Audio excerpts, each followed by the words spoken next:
ತುಳುನಾಡು ಭೌಗೋಳಿಕವಾಗಿಯೂ ಪಶ್ಚಿಮದಲ್ಲಿ ಅರಬ್ಬಿ ಸಮುದ್ರ ಮತ್ತು ಪೂರ್ವದಲ್ಲಿ ಭವ್ಯವಾದ ಪಶ್ಚಿಮ ಘಟ್ಟಗಳು, ಹಚ್ಚ ಹಸಿರಿನಿಂದ ಕೂಡಿದಂತಹ ವನರಾಶಿಯ ನಡುವೆ ನೆಲೆಸಿರುವ ಸುಂದರ ಬೀಡು. ಸಾಂಸ್ಕೃತಿಕವಾಗಿಯೂ ಕಡಲ ತಟದ ಸೀಮೆಯ ವೈಶಿಷ್ಟ್ಯಪೂರ್ಣ ಜಾನಪದ ಆಚರಣೆಗಳು ತುಳುವರ ಜೀವನದಲ್ಲಿ ಹಾಸುಹೊಕ್ಕಾಗಿದ್ದು, ಇದಕ್ಕೆ ಭಿನ್ನ ಮೂಲದ ಸಮುದಾಯಗಳು ತನ್ನದೇ ಆದ ಕೊಡುಗೆಗಳನ್ನು ನೀಡಿದೆ. ಐತಿಹಾಸಿಕವಾಗಿಯೂ ಹಲವು ರಾಜವಂಶಗಳು ಆಳಿ ಹೋಗಿದ್ದು, ಇಲ್ಲಿನ ಸಂಸ್ಕೃತಿ ಬೆಳೆದು ಬಂದ ಚರಿತ್ರೆಗೆ ಅದರದೇ ಆದ ಸುದೀರ್ಘ ಪರಂಪರೆ ಇದೆ. ಅಂತಹ ಹಲವು ಅರಸವಂಶಗಳಲ್ಲಿ ಪ್ರಮುಖ ಪಾತ್ರ ವಹಿಸುತ್ತಾ ಬಂದ ಜೈನ ಅರಸುಮನೆತನಗಳ ಸುತ್ತ ನಮ್ಮ ಪಯಣ. ಬನ್ನಿ, ಮುಲ್ಕಿ ಅರಮನೆಯ ಸುತ್ತ ಒಂದು ಸುತ್ತು.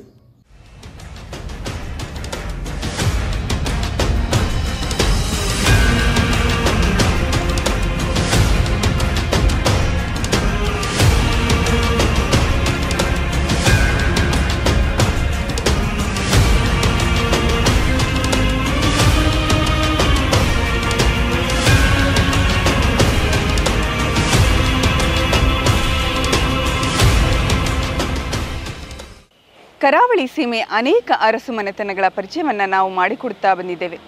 ಈ ಸಾಲಿನಲ್ಲಿ ದಕ್ಷಿಣ ಕನ್ನಡ ಜಿಲ್ಲೆಯ ಮುಲ್ಕಿ ಸೀಮೆಯ ಅರಸುಮನೆತನದ ಪರಿಚಯ ಹಾಗೂ ಅರಮನೆ ಹೊಸದಾಗಿ ನಿರ್ಮಾಣಗೊಂಡಿದ್ದರೂ ಕೂಡ ಅಲ್ಲಿನ ಪಾರಂಪರಿಕ ಸೊಗಡನ್ನು ನಾವು ಕಾಣುತ್ತಿದ್ದೇವೆ.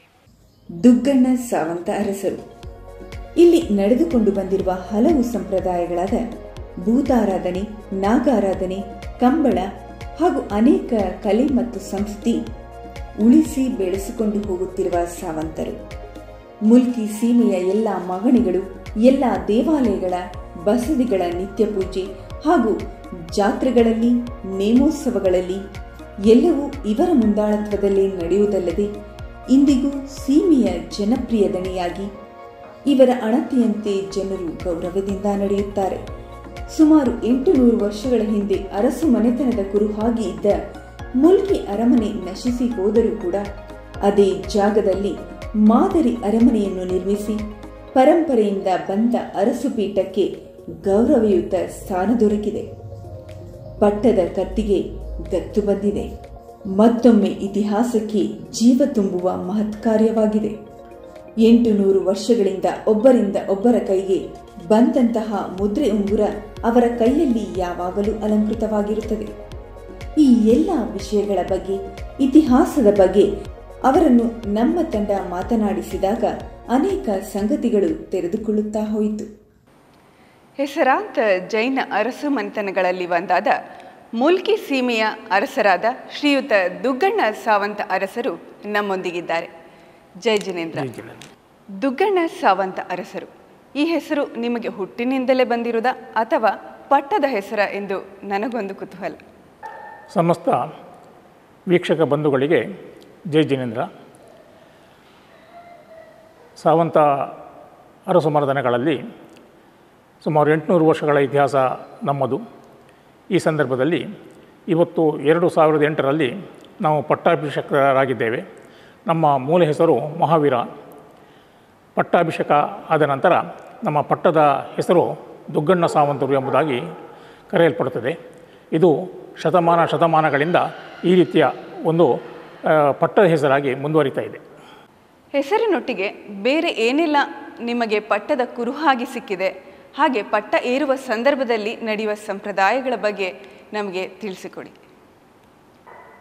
ಅರಮನೆ ಸುಮಾರು ನಮ್ಮದು 800 ವರ್ಷಗಳ ಇತಿಹಾಸದಲ್ಲಿ 3 ಕಡೆಗಳಲ್ಲಿ ಸ್ಥಳಾಂತರಗೊಂಡಿದೆ. ಪ್ರಾರಂಭದಲ್ಲಿ ನಮ್ಮ ಅರಮನೆ ಮುಲ್ಕಿ ಸೀಮೆಯ ಶಮಂತೂರು ಎಂಬತಕ್ಕಂಥ ಒಂದು ಸ್ಥಳದಲ್ಲಿತ್ತು. ತದನಂತರ ಕಾರಣಾಂತರಗಳಿಂದ ಅದು ಮುಲ್ಕಿಯ ಕೋಟೆಗೇರಿ ಇದೀಗ ಮುಲ್ಕಿಯ ಪಡುಪಣಂಬೂರಿನಲ್ಲಿ ಅರಮನೆ ಇದೆ. ಈ ಅರಮನೆ ಸುಮಾರು 400 ವರ್ಷಗಳ ಹಿಂದೆ ಪಡುಪಣಂಬೂರಿನಲ್ಲಿ ನಿರ್ಮಿತವಾಗಿರತಕ್ಕಂಥ ಒಂದು ಅರಮನೆ. ಕಾರಣಾಂತರಗಳಿಂದ ಅದು ಸುಟ್ಟು ಭಸ್ಮವಾದಂಥ ಸಂದರ್ಭದಲ್ಲಿ ಇವತ್ತು ಸುಮಾರು 150 ವರ್ಷಗಳ ಕಾಲ ನಾವು ಬಸದಿಯ ಹೌಳಿಯಲ್ಲಿ ಅರಮನೆಯ ಕಾರ್ಯಾಚರಣೆ ಆಗ್ತಿತ್ತು. ಸುಮಾರು 2016ರಲ್ಲಿ ನಾವು ಅರಮನೆಯನ್ನು ಪುನರ್ನಿರ್ಮಾಣ ಮಾಡಿ ಇದೀಗ 2016ರಿಂದ ಈ ಸ್ಥಳದಲ್ಲಿ ನಾವಿದ್ದೇವೆ. ಇದೀಗ ನಮ್ಮ ಪಟ್ಟದ ಕುರುಹಾಗಿ ನಮ್ಮ ಪಟ್ಟದ ಉಂಗುರ ಇದೆ. ಈ ಪಟ್ಟದ ಉಂಗುರ ನಮ್ಮ ಪಟ್ಟದ ದೇವರು ಶಮಂತೂರಿನ ಆದಿಜನಾರ್ದನ ಸ್ವಾಮಿ. ಆದಿಜನಾರ್ದನ ಸ್ವಾಮಿಯ ಹೆಸರೇ ನಮ್ಮ ಪಟ್ಟದ ಉಂಗುರದಲ್ಲಿದೆ. ಹಿಂಬದಲ್ಲಿ ಇರುವಂಥದ್ದು ನಮ್ಮ ಪಟ್ಟದ ಮಂಚ. ಪಟ್ಟಾಭಿಷೇಕ್ತರಾಗುವಂಥ ಸಂದರ್ಭದಲ್ಲಿ ನಾವು ಆ ಮಂಚದಲ್ಲಿ ಕುಳಿತುಕೊಂಡು ಪಟ್ಟಾಭಿಷೇಕ್ತರಾಗ್ತೇವೆ. ಅದು ಕೇವಲ ಒಂದು ಸಲ ಮಾತ್ರ, ಮತ್ತೆ ಅಲ್ಲಿ ಕುಳಿತುಕೊಳ್ಳುವಾಗಿಲ್ಲ. ತದನಂತರ ನಮ್ಮಲ್ಲಿರುವಂಥದ್ದು ಪಟ್ಟದ ಕತ್ತಿ. ಅದು ನಮ್ಮ ಬಸದಿಯ ಚಂದ್ರನಾಥ ಸ್ವಾಮಿ ಸಾನ್ನಿಧ್ಯದಲ್ಲಿ ಇದೆ. ಜೊತೆಗೆ ಹಿಂದಿನ ಕಾಲದಲ್ಲಿ ನಾವು ನಮ್ಮ ಸೀಮೆಯ ದೇವಸ್ಥಾನ ಬಪ್ಪನಾಡು ದುರ್ಗಾ ಪರಮೇಶ್ವರಿ ದೇವಸ್ಥಾನ, ಆ ದೇವಸ್ಥಾನಕ್ಕೆ ಹೋಗುವಂಥ ಸಂದರ್ಭದಲ್ಲಿ ನಾವು ಎಲ್ಲ ಗುತ್ತು ಭಾವದವರನ್ನು ಒಗ್ಗೂಡಿಸಿಕೊಂಡು ನಾವು ಆ ಪಲ್ಲಕ್ಕಿಯಲ್ಲಿ ಕುಳಿತುಕೊಂಡು ಹೋಗುವಂಥ ಸಂಪ್ರದಾಯ.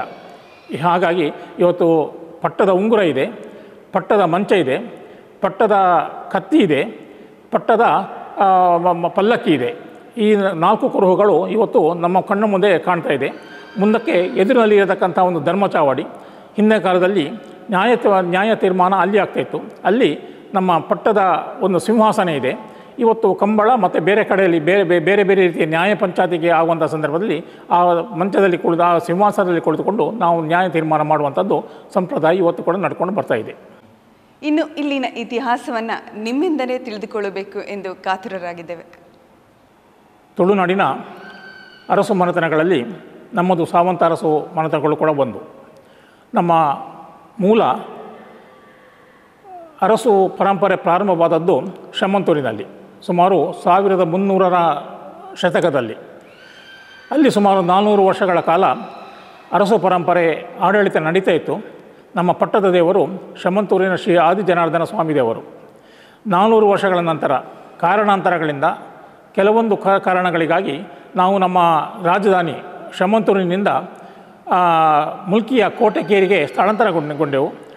ಅಲ್ಲಿ ಒಂದು 100 ವರ್ಷಗಳ ಕಾಲ ಕಾರ್ಯಾಚರಣೆ ಆಡಳಿತ ನಡೆಸಿ ಇದೀಗ ನಾವು ಪಡುಪಣಂಬೂರಿನಲ್ಲಿ ಇದ್ದೇವೆ. ಪಡುಪಣಂಬೂರಿನಲ್ಲಿ ಸುಮಾರು 1700ರ ಶತಕದಲ್ಲಿ ನಾವು ಇಲ್ಲಿ ಅರಮನೆಯನ್ನು ಸ್ಥಾಪಿಸಿ ಆ ಮೂಲಕ ನಮ್ಮ ಅರಮನೆ ಮತ್ತು ನಮ್ಮ ಆಡಳಿತ ಇಲ್ಲಿ ನಡೀತಾ ಇದೆ. ಇವತ್ತು ಪ್ರಜಾಪ್ರಭುತ್ವದ ಈ ದಿನದಲ್ಲಿ ರಾಜ್ಯಾಡಳಿತ ರಾಜಪ್ರಭುತ್ವ ಅಳಿದಿದ್ದರೂ ಕೂಡ ನಮ್ಮ ಮುಲ್ಕಿ ಸೀಮೆಯಲ್ಲಿ ಅಂದು ಯಾವ ರೀತಿ ರಾಜಪ್ರಭುತ್ವಕ್ಕೆ ಮನ್ನಣೆ ಕೊಡುತ್ತಿದ್ದರೋ ಅದೇ ರೀತಿಯ ಮನ್ನಣೆ ಇವತ್ತು ಕೊಡ್ತಾ ಇದ್ದಾರೆ. ರಾಜಕೀಯವಾಗಿ ನಮಗೆ ಯಾವ ರೀತಿಯ ಅಧಿಕಾರ ಇಲ್ಲದಿದ್ದರೂ ಕೂಡ ಸಾಮಾಜಿಕವಾಗಿ ಧಾರ್ಮಿಕವಾಗಿ ನಮಗೆ ಒಂದು ಹೊಣೆಗಾರಿಕೆ ಇದೆ, ಜವಾಬ್ದಾರಿ ಇದೆ. ಆ ಜವಾಬ್ದಾರಿಗೆ ಸರಿಸಮಾಗಿರತಕ್ಕಂಥ ಗೌರವವನ್ನು ನಾವು ಜವಾಬ್ದಾರಿಯನ್ನು ನಾವು ನಿರ್ವಹಿಸ್ತಾ ಇದ್ದೇವೆ. ಅದಕ್ಕೆ ಸರಿಯಾದಂಥ ರೀತಿಯ ಒಂದು ಗೌರವವನ್ನು ನಮ್ಮ ಸೀಮೆಯ ಜನರು ನಮಗೆ ಕೊಡ್ತಾ ಇದ್ದಾರೆ. ಇವತ್ತು ನಮ್ಮ ಸೀಮೆಯ ದೇವರು ಬಪ್ಪನಾಡು ಶ್ರೀ ದುರ್ಗಾ ಪರಮೇಶ್ವರಿ ಅಮ್ಮ ನಮ್ಮ ಆಡಳಿತಕ್ಕೆ ಒಳಪಟ್ಟಿದೆ.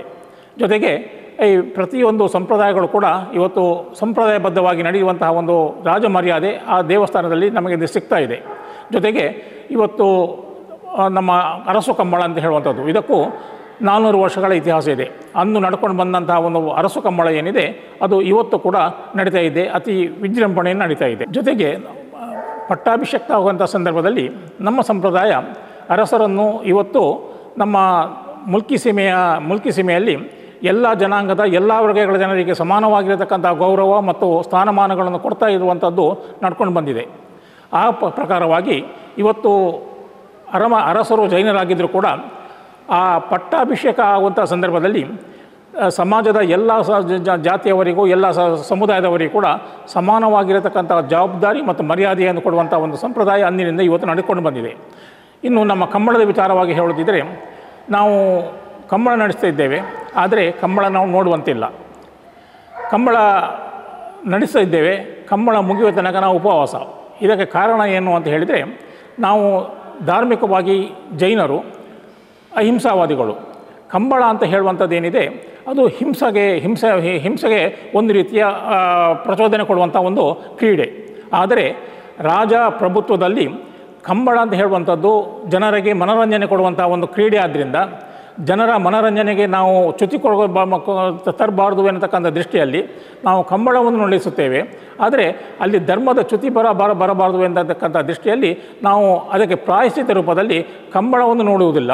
ಜೊತೆಗೆ ಕಂಬಳ ಮುಗಿಯುವ ತನಕ ನಾವು ಉಪವಾಸ ಇರುವಂಥ ಒಂದು ಸಂಪ್ರದಾಯ ಇವತ್ತು ನಡ್ಕೊಂಡು ಬಂದ ಒಂದು ಸಂಪ್ರದಾಯ ಇವತ್ತು ಕೂಡ ಅದು ಮುಂದುವರಿತಾ ಇದೆ. ಅನೇಕ ಮಾಹಿತಿಗಳನ್ನು ನಮ್ಮ ವೀಕ್ಷಕರಿಗೆ ತಿಳಿಸಿಕೊಟ್ಟಿದ್ದೀರಿ. ಹಾಗೆ ಇಲ್ಲಿನ ಇತಿಹಾಸವನ್ನು ನಮ್ಮ ವೀಕ್ಷಕರಿಗೆಲ್ಲ ತಿಳಿಸಿಕೊಡಲು ನೀವು ಅನುವು ಮಾಡಿಕೊಟ್ಟಿದ್ದಕ್ಕಾಗಿ ನಿಮಗೆ ಹಾಗೂ ನಿಮ್ಮ ಕುಟುಂಬದವರಿಗೆ ನಮ್ಮ ಹೃತ್ಪೂರ್ವಕ ಧನ್ಯವಾದಗಳು.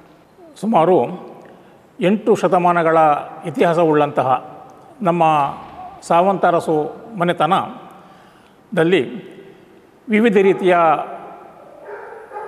ಚಟುವಟಿಕೆಗಳು ನಡೀತವಂಥ ಈ ಸಂದರ್ಭದಲ್ಲಿ ಜ್ವಾಲಾಮಾಲಾ ನ್ಯೂಸ್ ಚಾನಲ್ನವರು ಇಲ್ಲಿಗೆ ಬಂದು ನಮ್ಮ ಇಲ್ಲಿಯ ಇತಿಹಾಸವನ್ನು ವೀಕ್ಷಕರಿಗೆ ಪ್ರಚುರಪಡಿಸುವಂಥ ಒಂದು ಒಳ್ಳೆಯ ಕೆಲಸವನ್ನು ಮಾಡಿದ್ದಾರೆ. ಅದಕ್ಕಾಗಿ ಜ್ವಾಲಾಮಾಲಾ ನ್ಯೂಸ್ ಚಾನಲ್ಗೆ ಅತ್ಯಂತ ಹೃತ್ಪೂರ್ವಕವಾಗಿರತಕ್ಕಂಥ ಧನ್ಯವಾದ. ಜೊತೆಗೆ ಈ ವೀಕ್ಷಣೆಯನ್ನು ಮಾಡಿದಂತಹ ತಮಗೆಲ್ಲರಿಗೂ ಧನ್ಯವಾದವನ್ನು ಅರ್ಪಿಸಿ ನಮ್ಮ ಇತಿಹಾಸವನ್ನು ತಾವು ತಿಳ್ಕೊಂಡಿದ್ದೀರಿ. ಅದಕ್ಕೆ ನಮಗೆ ತುಂಬ ಸಂತೋಷವಾಗಿದೆ. ಇನ್ನು ಮುಂದಕ್ಕೂ ಕೂಡ ಇಂಥ ಒಂದು ಒಳ್ಳೆಯ ಕಾರ್ಯಕ್ರಮವನ್ನು ಜ್ವಾಲಾಮಾಲಾ ನ್ಯೂಸ್ ಚಾನಲ್ನವರು ನಡೆಸಿಕೊಂಡು ಬರಲಿ ಎಂಬುದಾಗಿ ನಾನು ಹಾರೈಸ್ತೇನೆ. ಧನ್ಯವಾದಗಳು.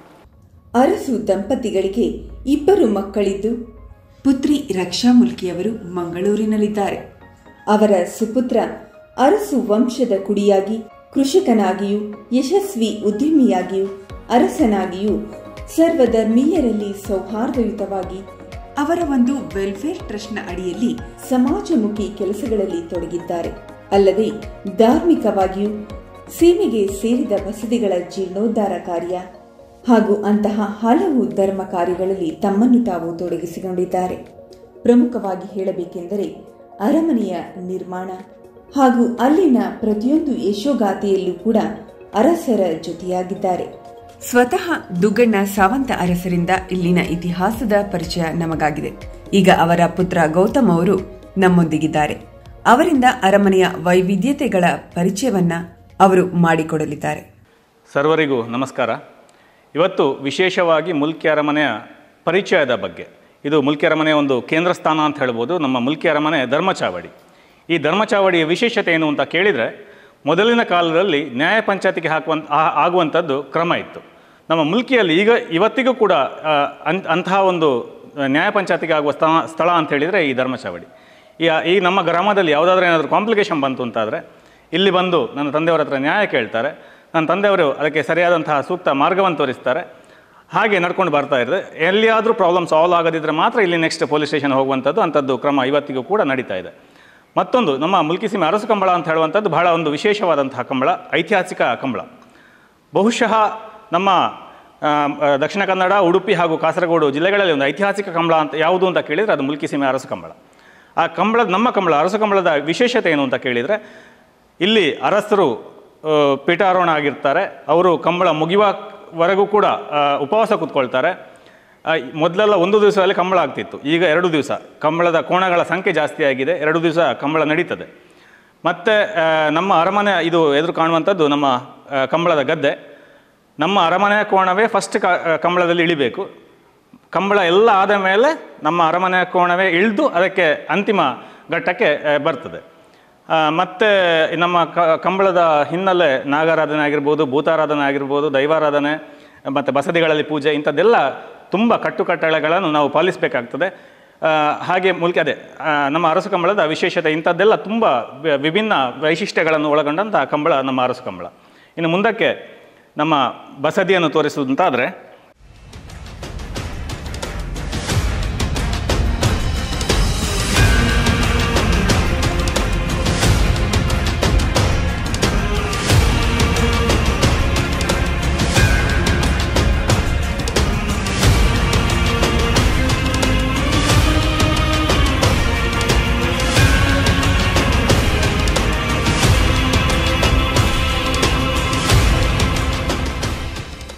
ಮುಲ್ಕಿ ಸೀಮೆಯ 5 ಬಸದಿಗಳಲ್ಲಿ ಮುಲ್ಕಿ ಅರಮನೆ ಬಸದಿ, ಚಂದ್ರನಾಥ ಸ್ವಾಮಿ ಮತ್ತು ಪದ್ಮಾವತಿಯಮ್ಮ ಬಸದಿಯು ಒಂದು.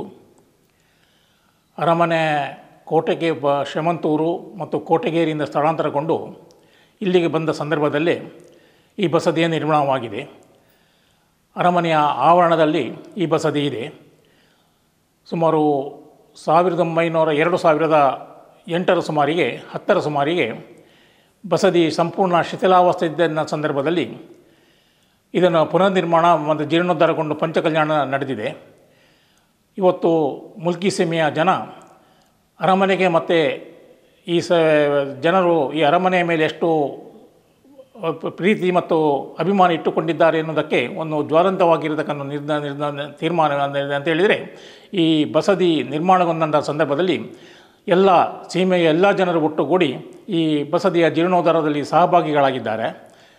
ಈ ಎಲ್ಲ ಈ ಬಸದಿಯಲ್ಲಿ ಕೇವಲ ಜೈನ ಶ್ರಾವಕರು ಮಾತ್ರ ಅಲ್ಲ, ಜೈನೇತರರು ಕೂಡ ಬಂದು ಪೂಜಾ ಪುರಸ್ಕಾರಗಳನ್ನು ನೆರವೇರಿಸುವುದರ ಮುಖಾಂತರ ಅವರು ತಮ್ಮ ಮನದಿಚ್ಛೆಯನ್ನು, ಮನದಲ್ಲಿ ಇರತಕ್ಕಂಥ ಅಭಿಷ್ಟಗಳನ್ನು ನೆರವೇರಿಸ್ತಾ ಇದ್ದಾರೆ. ಸಾವಂತ ಅರಸು ಪರಂಪರೆ ಸಾಹಿತ್ಯ ಮತ್ತು ಶಿಲ್ಪಕಲೆಗೆ ಅತ್ಯಂತ ಪ್ರೋತ್ಸಾಹ ನೀಡುತ್ತಾ ಬಂದಿದ್ದು, ಹೊಂಬುಜದ ಕ್ಷೇತ್ರ ಮಹಾತ್ಮೆಯನ್ನು ಬರೆದಂತಹ ಹೆಸರಾಂತ ಪದ್ಮನಾಭ ಕವಿ ಇಲ್ಲಿನ ಅರಸರ ಆಸ್ಥಾನ ಕವಿಯಾಗಿದ್ದರು.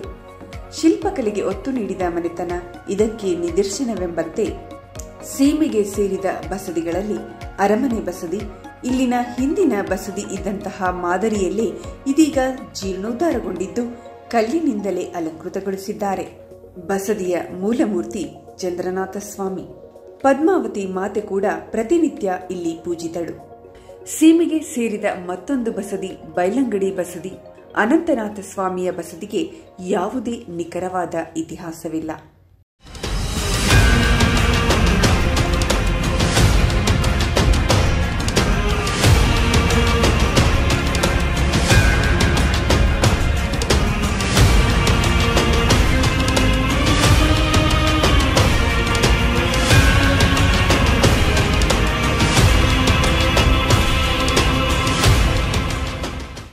ಸೀಮೆಯ 3ನೆಯ ಬಸದಿಯನ್ನು ನೀವು ನೋಡುತ್ತಿದ್ದೀರಿ.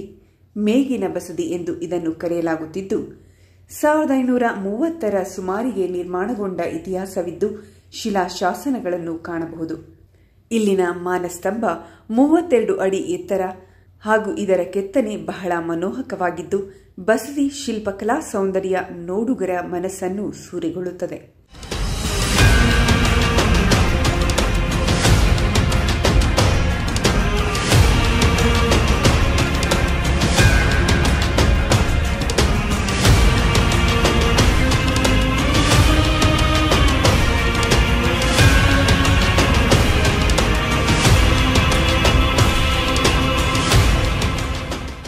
ಮತ್ತೊಂದು ಪಾರ್ಶ್ವನಾಥ ಸ್ವಾಮಿ ಬಸದಿ ದುಷ್ಕರ್ಮಿಗಳಿಂದ ಸಂಪೂರ್ಣ ನಾಶವಾಗಿದ್ದು ಇಲ್ಲಿನ ಪಾರ್ಶ್ವನಾಥ ಸ್ವಾಮಿ ಬಸದಿಯೂ ಕೂಡ ಈ ಮೇಗಿನ ಬಸದಿಯಲ್ಲಿದೆ.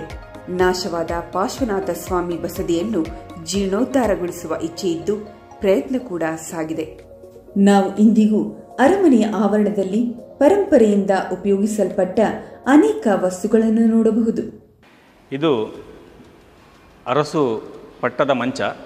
ಇಲ್ಲಿ ಅರಸು ಪಟ್ಟ ಆಗುವ ಸಂದರ್ಭದಲ್ಲಿ ವಿಶೇಷವಾಗಿ ಈ ಮಂಚದಲ್ಲಿ ಕೂತ್ಕೊಂಡು ಅರಸರು ಕೂತ್ಕೊಂಡು ಇಲ್ಲಿ ನಮ್ಮ ಅರಮನೆಗೆ ಸಂಬಂಧಪಟ್ಟ ಕೆಲವು ಗುತ್ತು ಭಾವಗಳಿದೆ. ಅವರಿಗೆ ಅವರದೇ ಆದಂತಹ ಜವಾಬ್ದಾರಿಗಳಿದೆ. ಆ ಜವಾಬ್ದಾರಿಗಳನ್ನು ಮಾಡುವಂಥ ಮಂಚ ಇದಾಗಿರ್ತದೆ. ಅರಸರು ಈ ಮಂಚದಲ್ಲಿ ಕೂತ್ಕೊಂಡು ಪೇಟಾಧಾರಣೆ ಮತ್ತು ಕತ್ತಿ ಕೊಡುವಂಥದ್ದು ಮತ್ತು ಪಟ್ಟದ ಉಂಗುರ ಹಾಕುವಂಥದ್ದು ಅಂಥದ್ದೆಲ್ಲ ಕ್ರಮ ಈ ಪಟ್ಟದ ಮಂಚವಲ್ಲಿ ನಡೆಯುವಂಥದ್ದು ಕ್ರಮ. ಇಲ್ಲಿ ಕಾಣ್ತಾ ಇರುವಂಥದ್ದು ಬಪ್ಪನಾಡು ದೇವಸ್ಥಾನದ ಜಾತ್ರಾ ಸಮಯದ ಫೋಟೋ ಆಗಿರ್ತದೆ. ನಮ್ಮ ಮುಲ್ಕಿ ಅರಮನೆಗೆ ಮತ್ತು ಬಪ್ಪನಾಡು ದೇವಸ್ಥಾನಕ್ಕೆ ಬಹಳ ಒಂದು ಅವಿನಾಭಾವ ಸಂಬಂಧ ಇದೆ. ಇಲ್ಲಿ ಯಾರು ಅರಸರಾಗ್ತಾರೆ ಅಲ್ಲಿ ಆ ದೇವಸ್ಥಾನದ ಮುಕ್ತೇಶ್ವರಾಗ್ತಾರೆ. ಹಾಗೆ ಇದು ನೆಕ್ಸ್ಟ್ ಬರುವಂಥದ್ದು ನಮ್ಮ ಮುಲ್ಕಿ ಸೀಮೆ ಅರಸು ಕಂಬಳದ ಫೋಟೋ. ಇದೊಂದು ಪಂಜಾಬಿನ ಸೈಡಿನ ಬಂದಂತಹ ಒಂದು ಸ್ವೋರ್ಡ್ ಕತ್ತಿ. ಇದು ನಮ್ಮ ಅರಮನೆ ಗೃಹ ಪ್ರವೇಶದ ಸಂದರ್ಭದಲ್ಲಿ ಪೂಜ್ಯ ವೀರೇಂದ್ರ ಹೆಗ್ಡೆ ಅವರು ಅವರದೇ ಕೈಯಿಂದ ಕ್ಯಾಪ್ಚರ್ ಆದಂತಹ ಫೋಟೋ. ಇದು ನಮ್ಮ ಮೊದಲಿನ ಧರ್ಮಚಾವಡಿ. ರಿನೋವೇಷನ್ ಆಗುವುದಕ್ಕಿಂತ ಮೊದಲು ಈ ಥರ ಇತ್ತು. ಮೇಲ್ಗಡೆ ಇರುವಂಥದ್ದು ನಮ್ಮ ಅರಮನೆ ಬಸ್ತಿ. ಮೇಲ್ಗಡೆ ಕಾಣಿಸ್ತಿರುವಂಥದ್ದು ಝೂಮರ್. ಇದು ಜೈಪುರದಿಂದ ಬಂದಂತಹ ಕಂಪ್ಲೀಟ್ಲಿ ಮರದ ಕೆತ್ತನೆ ಉಳ್ಳಂತಹ ಒಂದು ಇದಾಗಿ ಇರ್ತದೆ. ಇದು ಈಗಲೂ ವರ್ಕಿಂಗ್ ಕಂಡೀಷನಲ್ಲಿದೆ. ಎಲ್ಲ ಲೈಟ್ಗಳು ಆನ್ ಆಗ್ತದೆ ಇದರಲ್ಲಿ. ಈ ಬಾರಿ ನಡೆದ ಕಂಬಳದಲ್ಲಿ ಮೈಸೂರು ಅರಸರಾದ ಶ್ರೀ ಯದುವೀರ್ ಕೃಷ್ಣದತ್ತ ಚಾಮರಾಜ ಒಡೆಯರ್ ಅವರು ಭಾಗವಹಿಸಿದ್ದು ಕೂಡ ಒಂದು ಹೆಮ್ಮೆಯ ಸಂಗತಿ. ಮುಲ್ಕಿ ಅರಮನೆ ಇನ್ನೊಂದು ವಿಶೇಷತೆ ಏನು ಅಂತ ಕೇಳಿದರೆ, ನಮ್ಮ ಮುಲ್ಕಿ ಅರಮನೆಯ ಗೋಶಾಲೆ. ಇವತ್ತಿಗೂ ನಾವು ಒಂದು 10-30 ದನಗಳನ್ನು ಇಲ್ಲಿ ಸಾಕ್ತಾ ಇದ್ದೇವೆ. ಇಲ್ಲಿನ ಇದು ಅರಸು ಡೈರಿ ಫಾರ್ಮ್ಸ್ ಅಂತ ಹೇಳುವ ಹೆಸರಿನಿಂದ ನಿರ್ವಹಣೆಗೊಳ್ತಾ ಇದೆ. ನಾವು ಈ ಡೈರಿಯಿಂದ ಬೇರೆ ಫಾರ್ಮ್ಗಳಿಗೂ ಕೂಡ ನಮ್ಮ ಸೈಲೇಜ್ ಆಗಿರ್ಬೋದು, ಫೀಡ್ ಆಗಿರ್ಬೋದು, ಡಿಸ್ಟ್ರಿಬ್ಯೂಷನ್ ಇದೆ, ಸಪ್ಲೈ ಕೊಡ್ತಾ ಇದ್ದೇವೆ. ವಿಶೇಷವಾಗಿ ಇಲ್ಲಿನ ನಮ್ಮ ದನಗಳ ಹಾಲು ನಮ್ಮ ಮುಲ್ಕಿ ಪರಿಸರದ ಪ್ರತಿ ಮನೆಗೆ ಡೋರ್ ಡೆಲಿವರೀಸ್ ವ್ಯವಸ್ಥೆಯನ್ನು ನಾವು ಮಾಡಿದ್ದೇವೆ. ಈಗ ನಂದಿನಿ ಪ್ಯಾಕೆಟ್ ಹೇಗೆ 1/2 ಲೀಟರ್ ಪ್ಯಾಕೆಟಲ್ಲಿ ಬರ್ತದೆ, ಹಾಗೆ ನಮ್ಮ ಅರಸು ಅಂತ ಹೇಳುವಂಥ ಬ್ರ್ಯಾಂಡಲ್ಲೇ ನಮ್ಮ ಈ ಫಾರ್ಮಿನ ಹಾಲು ಮನೆಗೆ ಸಿಗುವಂತಹ ವ್ಯವಸ್ಥೆಯನ್ನು ನಾವು ಇಲ್ಲಿಂದ ವ್ಯವಸ್ಥೆ ಮಾಡಿದ್ದೇವೆ. ಇದು ನಮ್ಮ ಮುಲ್ಕಿ ಅರಮನೆ ಗೋಶಾಲೆ ಇನ್ನೊಂದು ವಿಶೇಷತೆ. ನಮ್ಮಲ್ಲಿ ಈಗ ಸರಿಸುಮಾರು ಒಂದು 30 ಹಸುಗಳು ಇದೆ ನಮ್ಮ ಡೈರಿಯಲ್ಲಿದೆ. ಬೆರಗುಗೊಳಿಸುವ ಪ್ರಕೃತಿ ನೋಟ, ಹಳೆಯ ಆಚರಣೆಗಳು, ಕುತೂಹಲಕಾರಿ ಪದ್ಧತಿಗಳು, ರುಚಿಕರವಾದ ತಿಂಡಿ ತಿನಿಸು, ಇದು ತುಳುನಾಡ ಚಿತ್ರಣ. ಇಂತಹದೇ ಇನ್ನೊಂದು ತುಳುನಾಡ ಜೈನ ಅರಸುಮನೆತನವನ್ನು ಪರಿಚಯಿಸಲು ನಮ್ಮ ಪಯಣ ಮುಂದುವರೆದಿದೆ. ತಾವೆಲ್ಲರೂ ನಮ್ಮ ಪ್ರಯತ್ನಕ್ಕೆ ಪ್ರೋತ್ಸಾಹಿಸಿ ಅರಸುತ್ತಿರಿ.